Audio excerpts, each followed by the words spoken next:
اب آخری بات کہہ رہا ہوں، تیسری بات، یہ بھی ایک دیکھا دیکھی دنیا کے ایک چلن ہم نے شروع کیا ہے، چونکہ حضور صلی اللہ علیہ وسلم کی حیات طیبہ میں جنگ بھی تھی، قتال بھی تھا۔ اب ایک شکل جو آج اختیار کی جا رہی ہے وہ چھاپا مار قسم کی،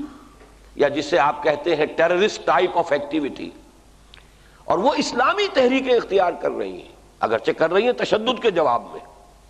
مصر میں جو کچھ تشدد ہوا حکومت کی طرف سے، جوابی طور پر وہاں کے لوگ نہایت مخلص، خاص طور پر الجماعہ الاسلامیہ، میں ان کے بارے میں تو بہت اونچی رائے رکھتا ہوں۔ مجھے سن 79 میں ان کے ساتھ کچھ وقت گزارنے کا موقع ملا تھا مصر کے مختلف شہروں میں، اور میں سمجھتا ہوں کہ نہایت مخلص نوجوان، نہایت دیندار۔ یعنی میں آج کی یہاں کی جو ٹرمینالوجی اس کے حوالے سے غرض کروں کہ جماعت اسلامی نے جو ایک مزاج پیدا کیا ہے فکری، انقلابی، نظریاتی، اور تبلیغی جماعت نے جو ایک مزاج پیدا کیا ہے تدین، اتباع سنت، ان دونوں کو جمع کر دے تو وہ الجماعہ اسلامیہ تھی مصر کی۔ لیکن یہ کہ اس تشدد کے جواب میں انہوں نے پھر وہ دہشت گردی کا راستہ اختیار کر لیا۔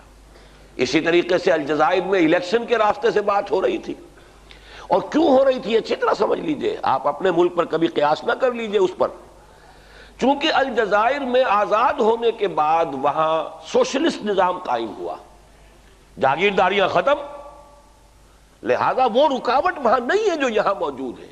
اس لیے وہاں اس بات کا امکان پیدا ہو گیا کہ الیکشن کے راستے سے جو مسلم طاقتیں تھیں وہ سامنے آ رہی تھی، لیکن اس کے بعد جو پھر تشدد ہوا ہے، راستہ روکا گیا ہے، اب انہوں نے جوابی تشدد کا راستہ اختیار کیا۔